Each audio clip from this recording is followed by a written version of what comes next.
let's get started. Cool. So following up with GP, we would like to talk about agentic incident management today.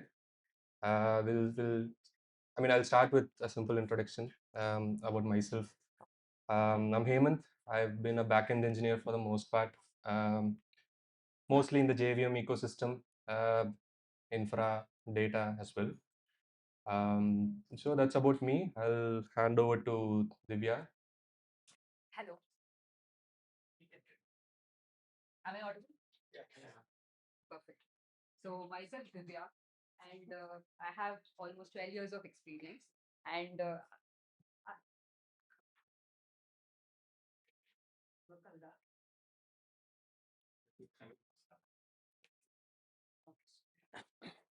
right. So I have almost 12 years of experience. No, you continue. I have 12 years of experience, and it's mostly around Java ecosystem. And currently, I'm working on AI agents and very interesting things. So I'll hand over to Karthik. Yeah, myself Karthik. Like I have 8 years of experience, and I've been predominantly into backend developing most of my part, and like I've been occasionally working on data engineering related stuff as well. So let's start.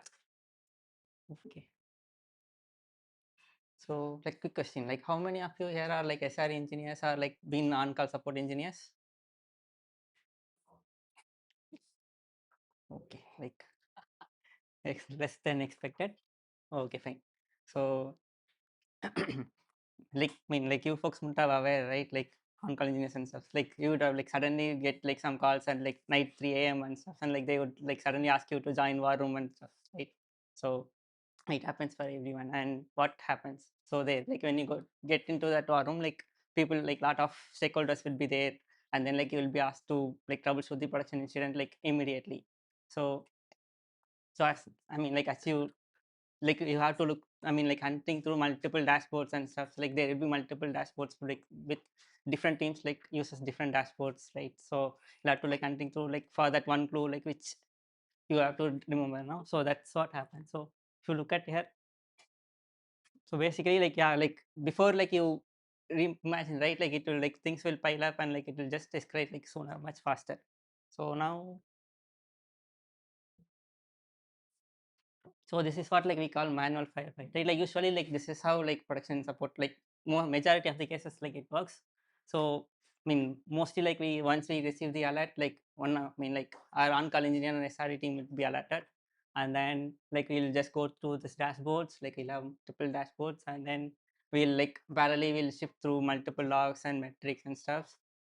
And like if we are not able to figure things out, like most probably like we'll think about like the code, like whether the code is some problem, or like we'll find to some like there could be some special if conditions and also like which could execute like only in those cases. So we like think about everything and like we try to figure that out, and then like we'll probably like bring up our hypothesis, and then like we'll pull in SMEs from like multiple teams, and like we'll like let them know like our hypothesis, like if everything, if they agrees like it's fine, then we'll move on. If they not, then again like things go to start, and then like we split up and like we do things again.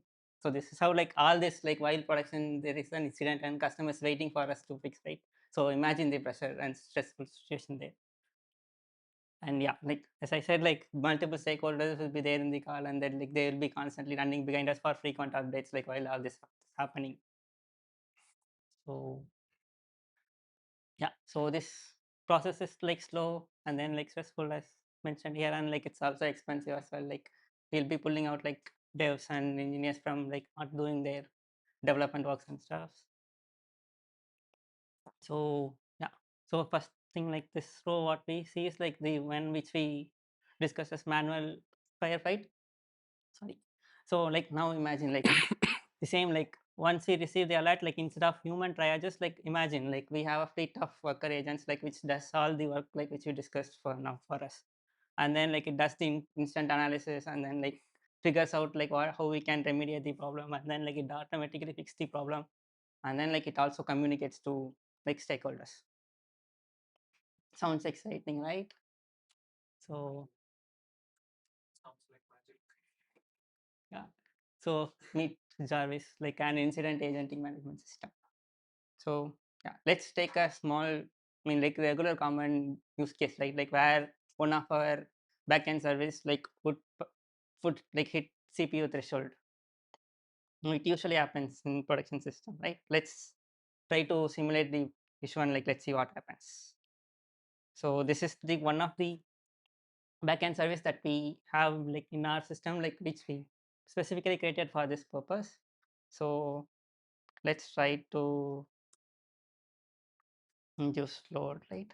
And let's see what happens here. So this is Grafana and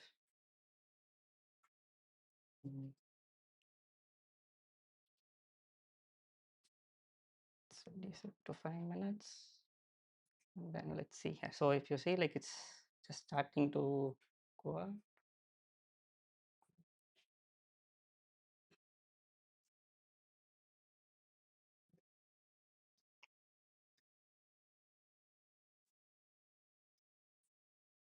It's just starting to like climbing up, right? Let it go.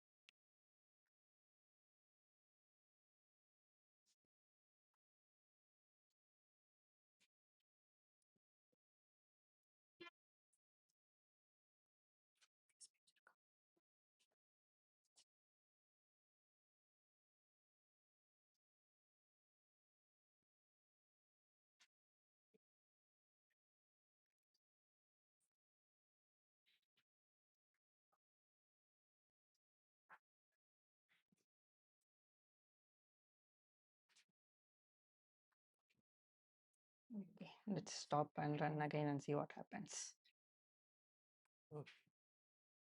Wait, it's about to trigger. Wait, it will come. Don't stop, it will come. It's come to It will stop here. Come to one. Slack.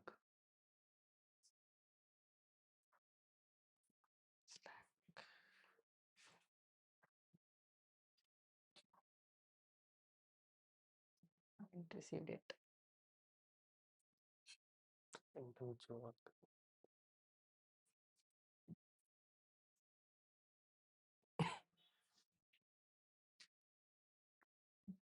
Should I stop and rerun it again? I think what's happening is so there is a fleet of agents at the back end making a bunch of LLM calls. I suppose the internet is a bit slow.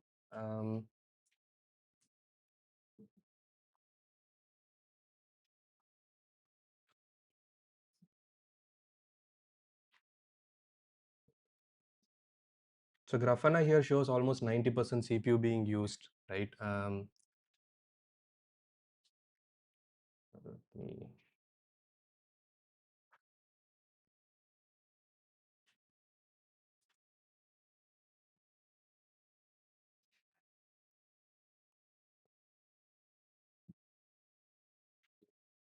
Okay. CPU alert is just fired. Right. Yeah, now like our job is like acknowledge the alert and then like it slowly process. Let's wait. So let's see.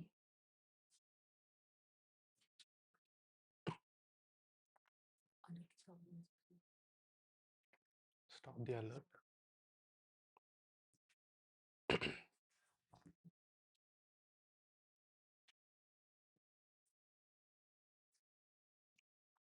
Yeah, now we like it assesses the alert and then like it says like fix in progress, like it's trying to triage the issue and then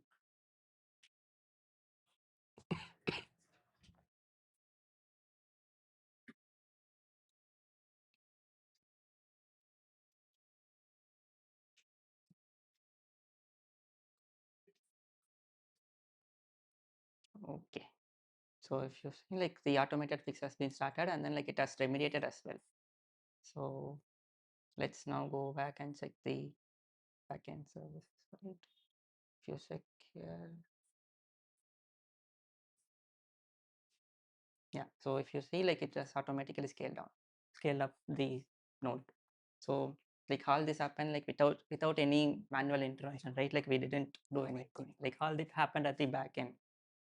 So yeah, I understand. Like, I mean, just showing this like quick demo would have like popped up like lot of questions in your head on like what was happening like in behind, how many agents were there, and like how each agent like orchestrated things like in harmony, right? And how it actually remediate the fix and those questions and like will come like, I mean, we also got it like when we thought of these things, and like most probably I think those things would be addressed like by the time like we reach the end of our session.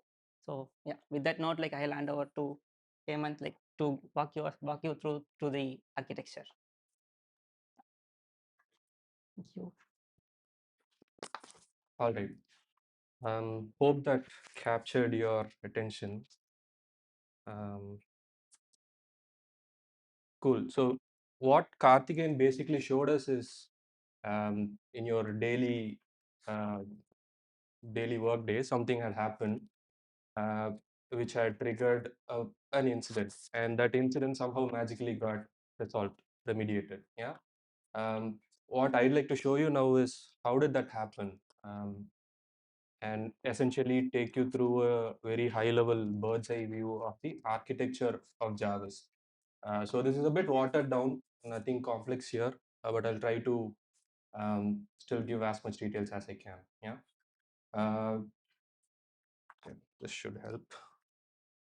Right. So this is what we call the customer plane. I know that sounds fancy, but not really.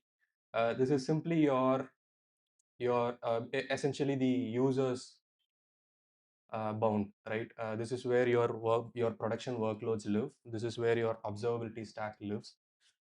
This is where your integration with other observability SaaS solutions live, where your agents live, and all that. So essentially, this is the bound within which all your production workloads live, and uh, so that's what we call the customer plane. Next, what we have is something called anomaly registration. Again, that sounds fancy, but essentially, this is nothing but a layer which exposes a webhook. Zoom a bit.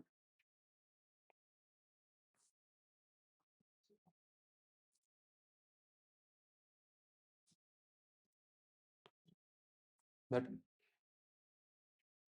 bit more.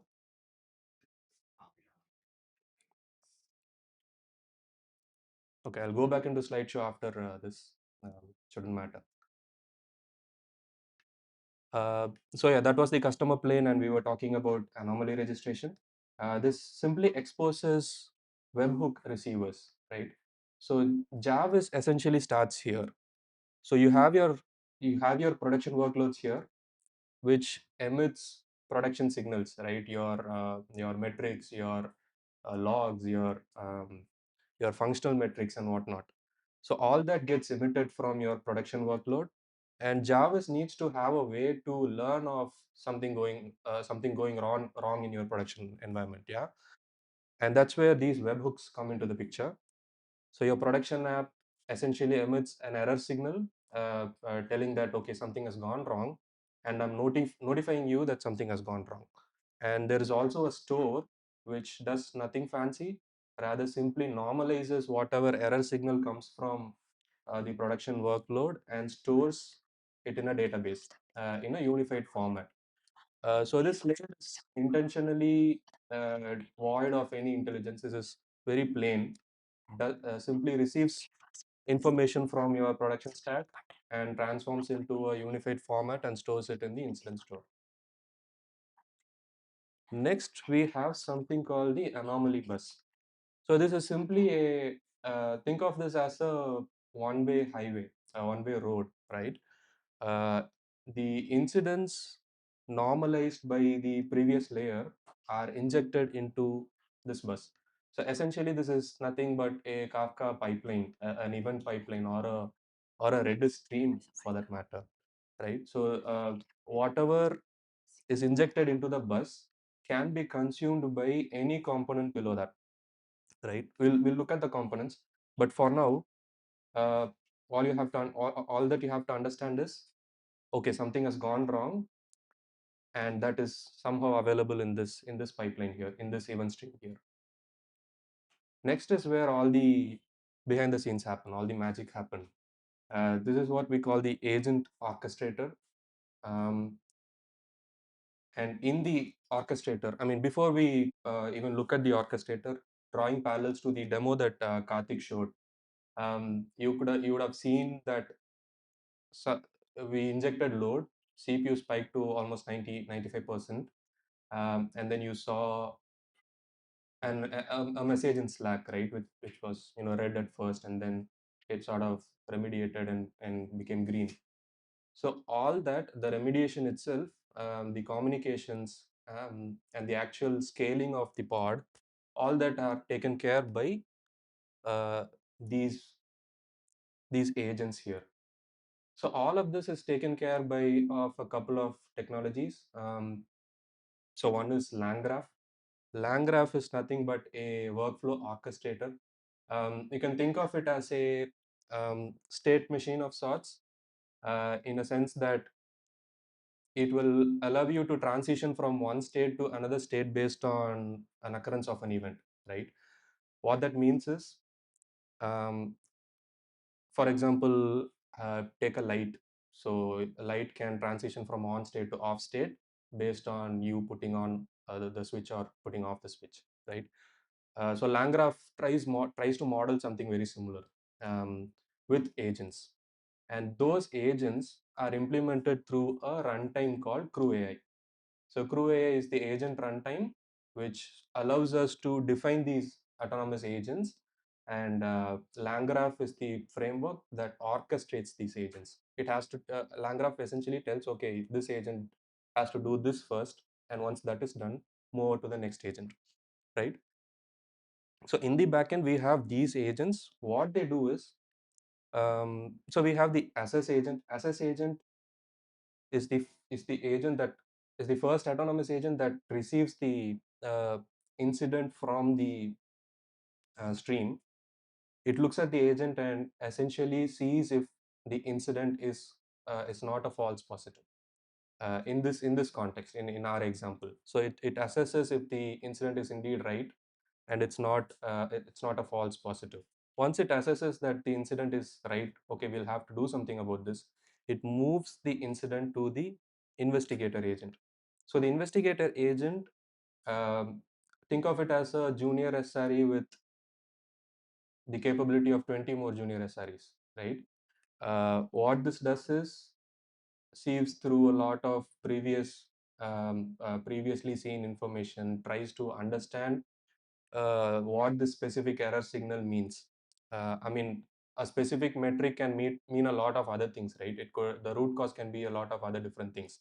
So the investigator agent essentially tries to figure out what exactly is going wrong with the system. And we have a triage agent. The triage agent is, you can think of this as a TPM, a technical program manager, who usually liaisons with your dev team and your product team, figures out, okay, this issue is a P0 or a P1 or a P2. So the triage agent essentially triages the incident, figures out the severity of the incident, and moves it along to the remediation agent. While all this is happening, we also have the comms agent. The comms agent is what we saw pushing the Slack notifications for us. And the remediation agent figures out, based on inputs from the playbooks, how a specific error, sorry, how a specific error can be resolved. So the remediation agent itself does not do the resolution. Rather, it figures out how a remediation can be performed, and it moves the remediation steps to a remediation sandbox. The remediation sandbox is nothing but an isolated environment where your resolution can be executed. In this instance, in Karthikeyan's demo, the resolution was to scale your pods, and you don't want your agents to be burdened with doing the actual scaling. or even performing any changes to your production environments. You want a safe, isolated environment which has the least possible privileges to perform just that action, right? And the least possible privileges is obtained from another block which provides ephemeral credentials. In Karthikeyan's example, the remediation sandbox procures a kube config for scaling up the pods from from a secure storage vault in this case, uh, and procures those credentials, injects into this sandbox, performs the remediation, and dies. So the remediation sandbox itself is uh, it's very temporary. It comes online, performs the remediation, and dies. So the credentials are not going to be there for a long time, and the remediation. I mean, we can ensure that the credentials provided can only do what was intended for the remediation steps. And we also have something called the playbook store. The playbook store is where, I mean, the playbook store is essentially uh, a place where the actual production app would essentially tell Jarvis, okay, in case of this error, you will have to do these steps to resolve. So those are stored in the playbook store. These playbooks, in association with all these agents and the sandbox environment, performs the actual remediation, right? The playbook also has capabilities to essentially say you have to go and fetch the credentials from this place, or you can fetch the ephemeral credentials from this endpoint, or you can do these bunch of steps to procure the credentials. We'll all show that in the demo in the latter phase as well. But for now, we have the agent orchestrator that orchestrates these agents to allow a remediation environment to perform the remediation. So that's all you need to know. Thinking of the demo that Karthikeyan showed, uh,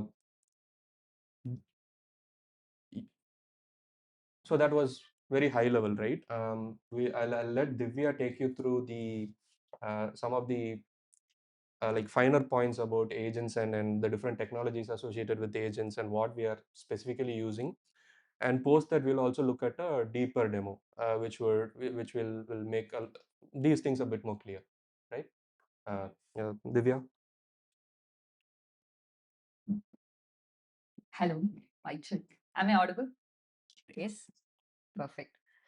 So thanks for the architecture review, Hemant. And before getting started, we saw all fancy agents over here. You have n number of agents here, saying starting from assessment agent, triage agent. So we do have lots of agents, right? So first, maybe let's understand what an agent is, right? So think of agent as something as more like a specialized engineer in your team.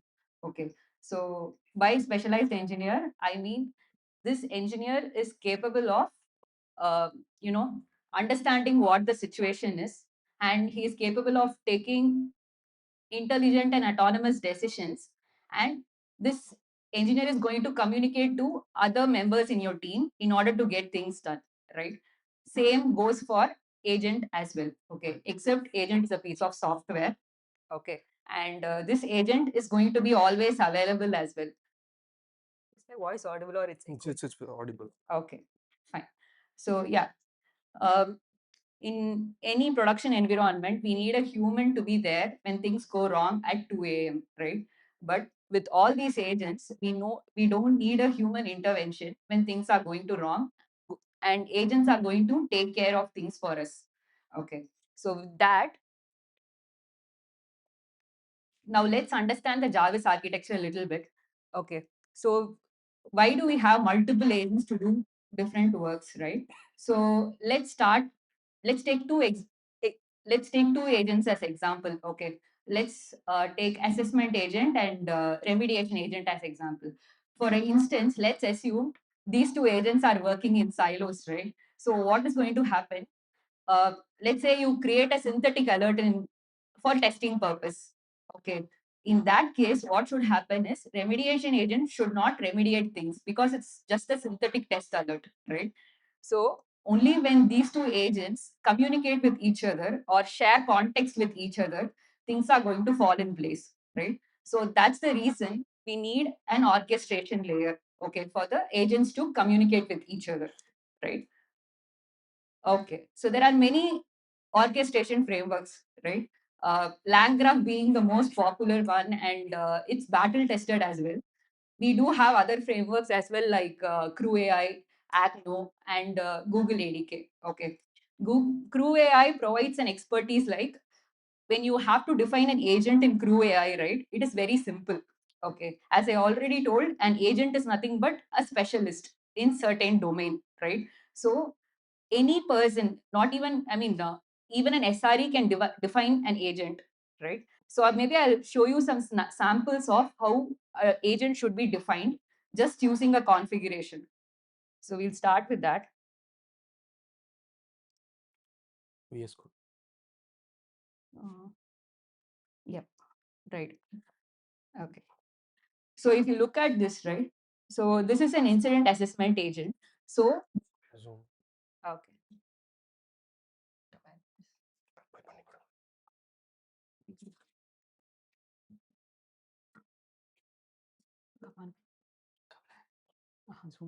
ಇಲ್ಲ font settings पे font code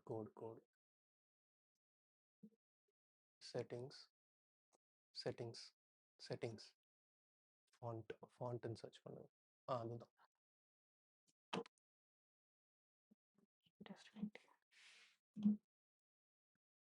save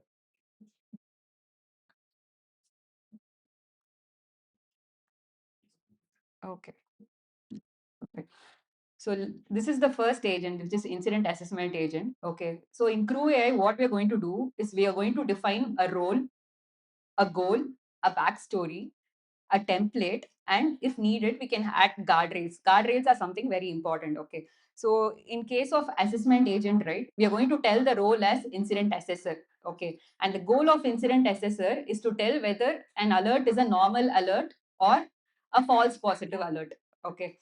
So in let's say if we have any synthetic alert, right, your assessment agent is going to skip that particular alert and it's not going to propagate that alert to the next stages, right?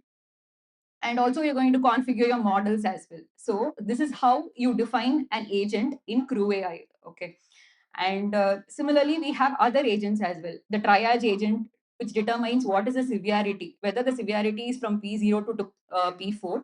Okay. And by guardrails, what we can do is we can add a section called guardrails over here saying you have to return only these particular values as an output. It should be under certain schema, right? And also it should not hallucinate. All these things you can add as part of guardrails. So similarly, we have n number of agents. We did have an architecture review, right? We did have n number of agents over there. So each and every agent's roles and responsibilities and backstory can be configured in a very easy way in CrewAI. Okay. So coming back, now we have an easier definition of how to define an agent, right? So we also have to understand how these agents talk to each other. So for that, what we have is we have LangGraph. Just give me 1 minute. Okay. Okay. So CrewAI is nothing but it's a specialized agent. Like you can define specialized agents using CrewAI. And with LangGraph, what you can do is you can understand how these agents interact with each other. Okay. As the name indicates, it's a graph basically. Okay. So by graph, what you do is you have certain nodes, you have certain edges, and you also determine which route a particular event has to follow. Right. That is the meaning of graph. LangGraph provides the same set of capabilities. Okay. So first, let's understand. First, let's assume for an instance that we are getting an alert. Okay. So what is going to happen? First, assessment agent is going to tell whether this alert is a for it's a valid alert or it's a false positive. Okay. So if it's a false positive, it's going to be neglected in the first stage, right? And if it's a valid alert, then it is going to be propagated to the next agent, right? So these set of conditional flows will be managed efficiently by using LangGraph. So that is the reason we have LangGraph as an orchestrator, right? And also CrewAI itself is an orchestrator framework. So why do we need another framework called LangGraph for orchestration? That is the basic question that comes to everyone's mind, right? So with CrewAI, one drawback is, okay, we have these many stages, right? We have these many agents. So the we have the output of certain stage, right? Let's say when an incident has started, triaged, or remediated, or closed, all these are database states, or we say it as checkpointing, right? So these checkpointing can be done efficiently using the LangGraph rather than CrewAI. That particular orchestration control lacks in CrewAI. So what we are doing is we are having a orchestrator, LangGraph as an orchestrator, so that we have a better control of how things are happening inside the hood, right? And also CrewAI is only the certain things are in CrewAI are open source. Most of the things are enterprise driven, and also you need to get approval. But LangGraph is battle tested, so people can use CrewAI for defining agents, and you can use LangGraph for how, defining how you orchestrate the flow within the agents, right? So as we already told, you have n number of agents, with each agent having separate personas, roles, backstory, goals, and guardrails. Okay, and all these are LLM calls. Okay, so you have assessment agent with senior. You have different personas for each and every agent here, right? So this is the life cycle of an incident. Okay, once you assess the incident, you're going to triage it, okay, and tell what is the priority, and then you're going to investigate on what this agent is going to investigate on what is the RCA. And okay, and the next few agents are some important agents, which is remediation agent. Okay, this remediation agent is going to do the actual remediation for us, which an SRE is going to do, right? And okay, so before we get into this, right, in actual production environment, what is going to happen is uh, we have SREs. We have what this SRE does is SRE will have certain playbooks in Confluence page, right? Okay, when CPU goes wrong, this is going, when there is a CPU spike, these are the certain set of process that I need to follow, right? And when there is a payment gateway failure, there will be another playbook for an SRE to follow, right? So what this remediation engine does is this playbooks will be given by the actual application. Okay, if you have right now we have one application called Freshmart. Okay, so this Freshmart application should provide the playbooks for Jarvis telling how things has to get remediated, right? Or Jarvis will have certain playbooks, that is common playbooks, right? Jarvis is a centralized incident management system. So for Jarvis, we have certain playbooks, right? And these playbooks are common playbooks, like what is going to happen when there is a memory leak or when there is a CPU leak, something like that. So common things will be handled by Jarvis. If there is something application specific, right, then that particular application has to upload the playbooks to Jarvis saying, okay, things have, when these things go wrong, these are the certain steps that needs to be followed, and this is how the remediation has to be done, and Jarvis is going to do that for us, right? Okay, so this is called as playbook. Remediation engine, what it does is, once an alert is valid and it is a P0 alert and it actually needs remediation, what Jarvis does, the remediation engine does is, it will find there are n number of playbooks, right? So what Jarvis does, it will match the proper playbook for us. Okay, in this case, we did demo a CPU spike, right? In that we had a playbook called as high CPU usage playbook, where we are supposed to scale an instance, right? Okay, and in addition to this, right, you can ask a question, like how is this safe, because you have n number of applications, and now we have a centralized application called Jarvis who is going to manage start, stop, or do a rollout, it has security. There will be like security issues. That security part is something that comes to our mind when we are going to manage n number of applications, right? And it's also a centralized incident management system as well. So what we do have here is we have something called as policy engine. Okay, so what this policy engine does is it is going to give an approval saying whether this particular operation can be done or not. Okay, so before remediation, what is going to happen is this policy, and we do have policy engine is nothing but central set of policies. Like in this certain business time, let's say for 2 to 4 a.m., there is a lot of business going on. That time there should not be any disruptions, or Jarvis should not stop the things, right? In that case, so what we do is we have something centralized called policy engine. Okay, and what this we have certain rules and governance that's going to be configured in this policy engine. So what Jarvis does, it's going to ask a question to this policy engine saying, hey, can I do the remediation now? Whether it is okay, not okay, or you need a manual intervention for that. You need a human in loop for the uh, you know remediation. Then what is going to happen? Policy engine is going to tell whether it is yes, no, or you need a manual intervention. Once that is done, remediation engine is going to remediate things with least credentials. Least credentials as in, when you're remediating something, you need not have all credentials of that particular application. We have a freshmart application, right? Jarvis need not have all the credentials of freshmart application, like read, write, or all the permissions. Whatever permissions are necessary, only those credentials should be handled by Jarvis, right? So these are the set of guardrails. We have a policy engine, we have guardrails, and while giving a AI call, that is incident AI call, right? What we have is we have guardrails even in our prompts. Okay, these are the set of security features we have in Jarvis. Okay, with that in note, what we can do is we can have another set of demo wherein we are going to have an actual freshmart application, and let's assume for an instance that a customer is going to purchase something, okay, or is going to try to add the product to the cart, right? And what is going to happen? There is a gateway failure. Okay, and all these are happening at different time zones, and our SRE is not available at that particular point, right? So first, let's simulate the scenario, and we'll see the end-to-end flow of how Jarvis is remediating these things.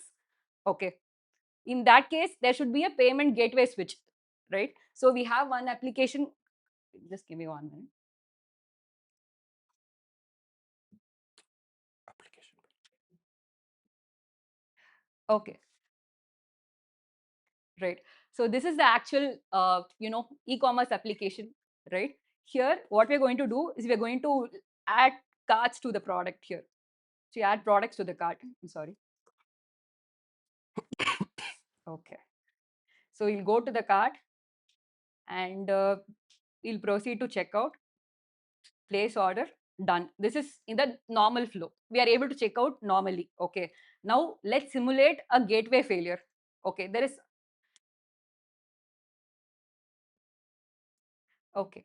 So the default gateway is PayFast. We have multiple gateways over here. One is PayFast gateway, Quick Pay, and Safe Pay. Okay. Now what we're going to do is we're going to stop the PayFast gateway. Okay. Okay. Perfect. So now the PayFast gateway is stopped. Now what we're going to do is we're going to check out the products again. Okay. Add products to cart again, and we're going to see what is happening. So let's go to. So I'm adding multiple products to the cart. Let's go to proceed to checkout. Okay, so here we do have payment processing failures because the gateway is down. Okay, so when any consumers are going to check out that particular application, right, they're going to get gateway failures. Okay, now let's create this for at least a moment, and we'll see what is going to happen in Jarvis. Okay, I'll let Hemant walk through like how things are going to happen in Jarvis. Thank you, Thank you, Divya. thank you. This is where I get very nervous. This either goes exceedingly well or horribly wrong. Fingers crossed. All right. So this is simulating multiple failures happening in the application. Uh, I'm just clicking. I mean, we are just clicking this multiple times to make it look like a lot of other people are actually using the application and seeing errors. Um, cool. So we all so Freshmart is instrumented with Prometheus in our case. Awesome. So we've already configured an alert for pay fast payment gateway failures. So whenever there are these many failures in the pay fast gateway, an alert is fired. So right here you can see that an alert is being fired. And what I'll quickly check is go to um, yeah. So we have an incident being notified that payfast gateway has failed for 3 times in a minute. So I'll go to the incident dashboard. So this is essentially a dashboard that we built for the demo. Right. Okay, this went well. So this was the incident that got created just now, and it is closed as well. We'll go into the actual incident and see how it went, how it actually progressed through the agents. I actually wanted to show you how it moved from one state to other, but was rather fast this time. So this got completed. Anyways, what actually happened here is when we were inducing those errors in Freshmart right here, we saw an alert coming for us in Slack. So in the backend, what was actually happening is the alert was ingested, and then uh, forget about service discovery and all that, but the alert was published to the comms, whatever comms integration we had was Slack. In this instance, we received Slack messages, and an incident was created in the Java system internally, and we have the AI analysis stage here. This is where all the agents that we saw in the architecture and what Divya explained did all its work. So essentially, the incident was it was assessed, it was investigated, and then triaged, and then here is where the interesting thing happens. So we have something called playbook matching, driven by the AI agents. So the agents essentially try and understand the issue that is happening and tries to figure out a specific playbook which would match this incident to remediate the this specific error. So in Freshmart's case, assume Freshmart as an application has already provided with you with a playbook that tells in case of an error for a specific gateway, what needs to be done to recover. I'll show you the actual playbook as well. I'm not sure if this is visible. It's not visible, right? How about now? Okay. So the client application, meaning Freshmart in this instance, would have authored this playbook and submitted to Jarvis.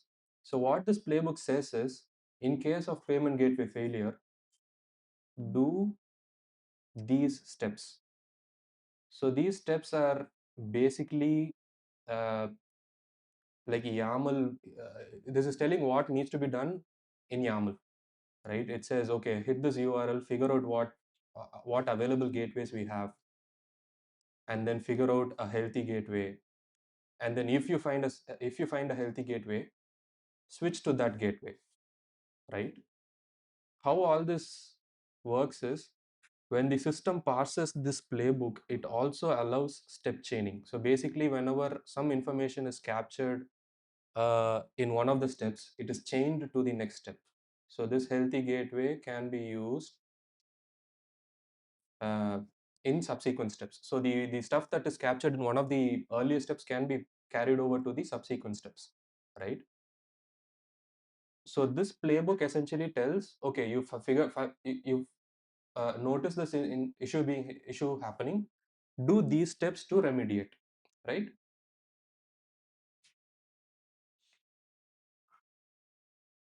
So going back to the incident,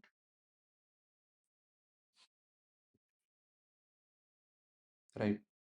So if you see here, remediation had started um, because a matching playbook was found.